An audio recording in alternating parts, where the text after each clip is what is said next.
Welcome back. Okay, today we're tackling a really fascinating and, frankly, absolutely crucial topic for anyone involved in running or advising a business here in Malaysia. We are looking at the new audit exemption framework. Now, on the surface, this looks like a massive win for SMEs. But as we start to peel back the layers today, we're going to uncover some hidden strategic risks that could honestly catch a lot of business owners completely off guard. We'll be structuring this explainer directly around the latest SSM directives and a seriously compelling 2022 High Court case study that proves exactly why you really need to look before you leap. So, should your company just skip its annual audit? It's a pretty provocative question, right? Look, as business operators, our instincts are literally hardwired to reduce operational costs. When the government hands you a perfectly legal way to skip a major annual expense, like a financial audit, your immediate reaction is probably, yep, sign me up. But as you'll see in just a bit, opting out of your audit might actually end up costing you far, far more than just the auditor's fee. Okay, let's dive into this explainer. We'll cover 1. The audit exemption appeal. 2. The new PD 10/2024 thresholds. 3. The transparency trap. 4. The GCA versus Proton case. And finally, 5. Balancing savings and risks. All right, starting with Section 1, the audit exemption appeal. So the core purpose here, and this is directly from the SSM FEQ, is to proactively help SMEs save money. The whole idea is to reduce the financial burden on micro and small private companies, really promoting that ease of doing business while still keeping a baseline of financial accountability.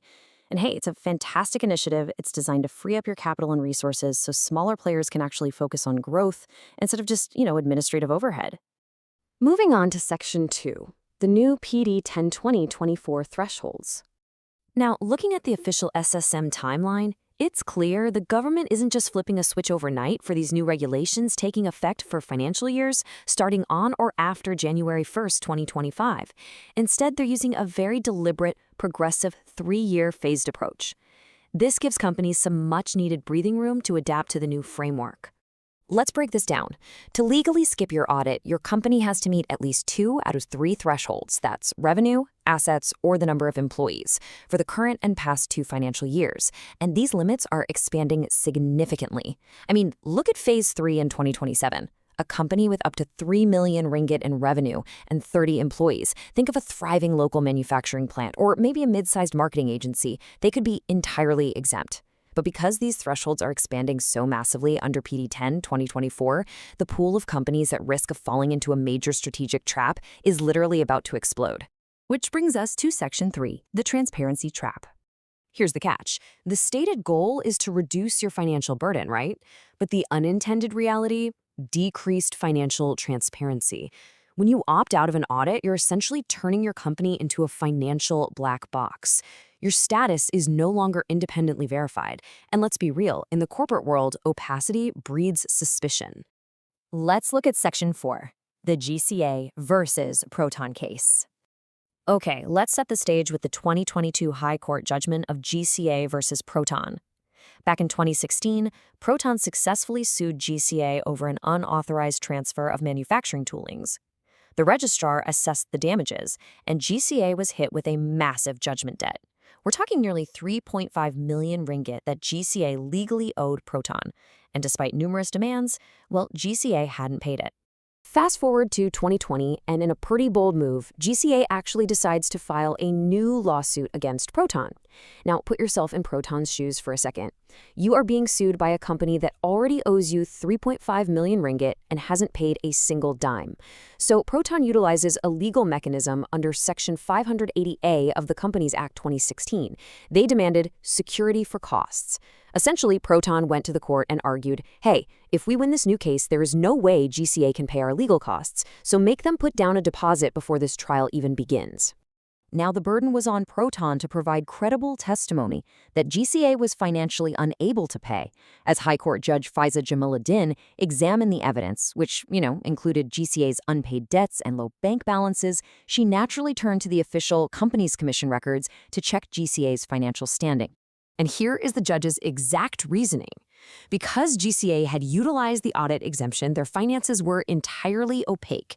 The judge specifically noted that this lack of reported financial status actually worked against GCA. It contributed to the credible testimony that they couldn't pay. By trying to save money on an audit and keeping their books private, they inadvertently proved to the court that they were a financial risk.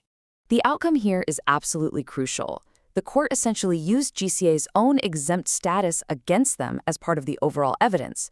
The judge ordered GCA to pay a staggering 100,000 ringgit security deposit within 30 days just to be allowed to proceed with their own lawsuit. Think about that. The very mechanism designed to save a small company money directly contributed to a massive immediate cash flow burden. This leads us perfectly into Section 5, Balancing Savings and Risks. And this brilliantly illustrates what the official SSM FAQ document, specifically question 31, is getting at. It explicitly states that deciding to take the exemption is not automatic. The responsibility rests entirely on the company and its directors.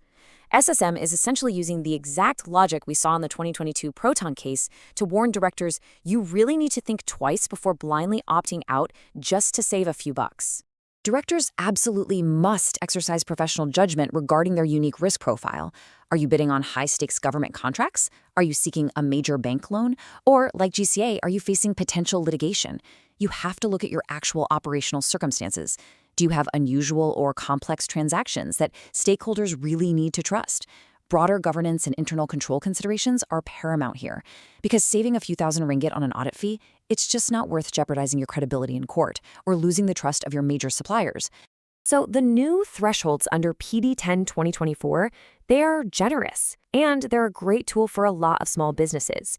But as the High Court clearly showed us, financial opacity comes with a severe price tag. You might be legally exempt, but can your business actually afford the risk of flying unaudited?